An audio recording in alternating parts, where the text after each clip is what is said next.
Unboxing tayo ng ating Airsoft Toy Gas Type Automatic WM brand So Glock 26 yan, dual mode, semi-auto at full auto.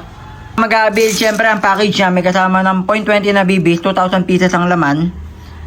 So yan Then may kasama na rin na green gas. So sa mga interested, pwede kayo mag-message sa Facebook page ko, Chris Airsoft Toys Club. So unbox na natin to. Sabi ko lang yung gas tsaka yung BBs.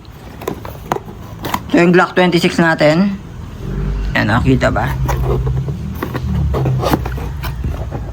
So syempre may manual na yan. Yun scan nyo lang yan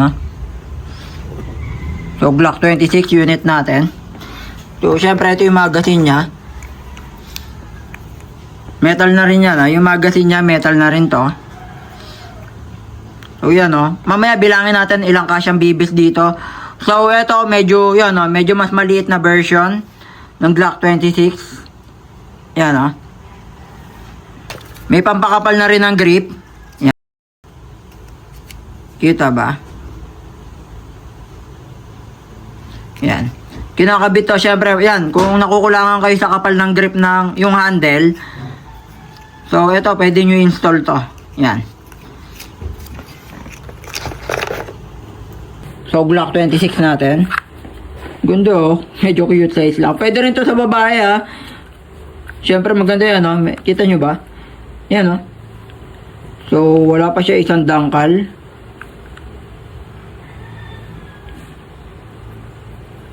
So cute na to So semi-auto at full auto na yan So ito check ko.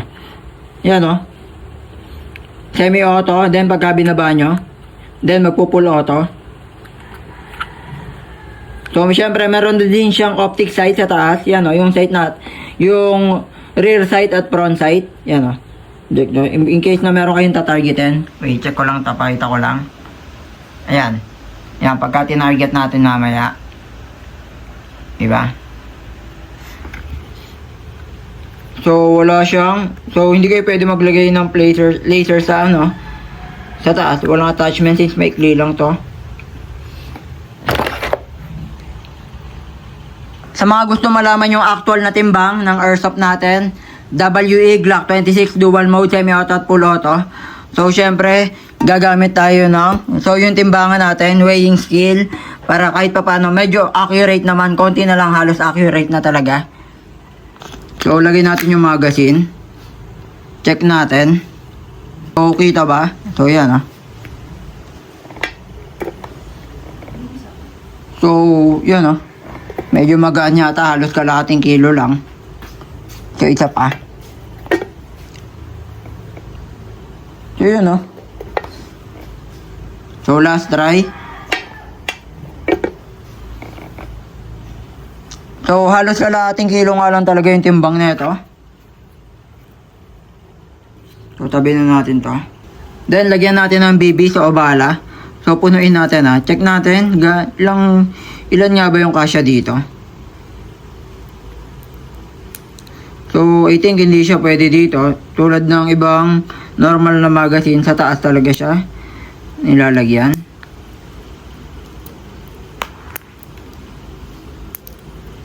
Hindi siya kasi sa baba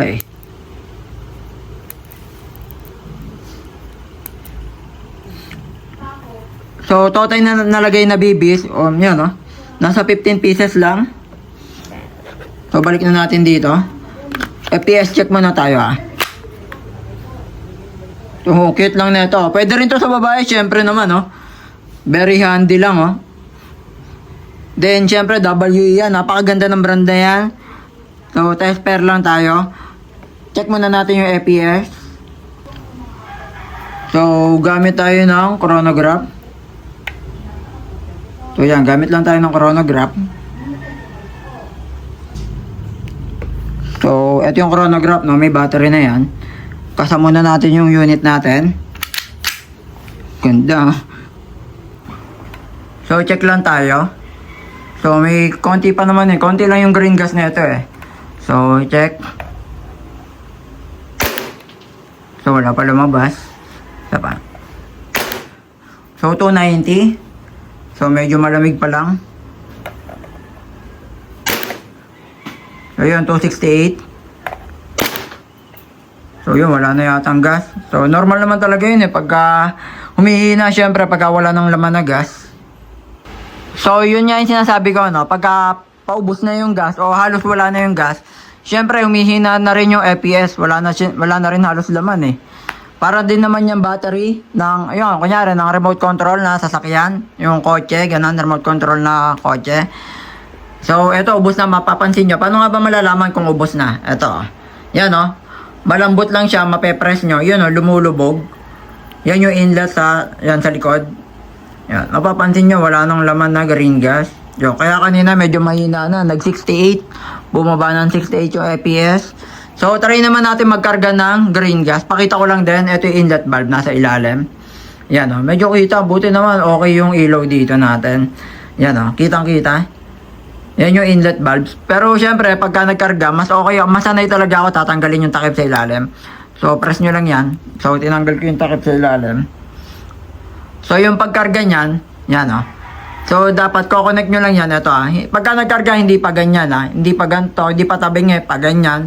Yan yung karaniwan yung iba, kaya nasisira or pagka yung mga lalo na sa mga newbies, pagka hindi pa aware kung paano nga ba yung tamang pagkarga. So, minsan, kinakarga nila ng paganyan, paganto.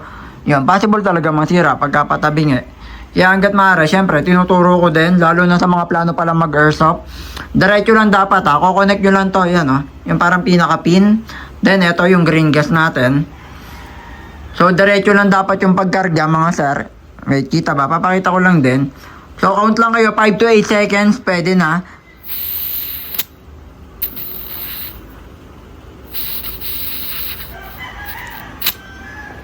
So, yung goods na yon. So, maximum naman natin is 10 seconds sa pagkarga. So, balik na natin sa unit natin, sa Glock 26. Wait lang. Yung takip, nakalimutan ko, sorry. Yung takip pala. So, yun, balik natin, syempre. Yan So, binalik ko lang yung takip. Then, yan okay na ulit. So, try na ulit natin. So, nakakasan na. So, FPS tayo. Check natin ulit. Try natin mag-FPS. Since meron na, bagong karga lang to.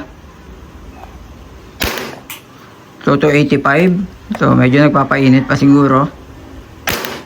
So, 290. So, yan, tumataas na paunti-unti. So, 286. 289. So, 286 ulit. Natin sa lata.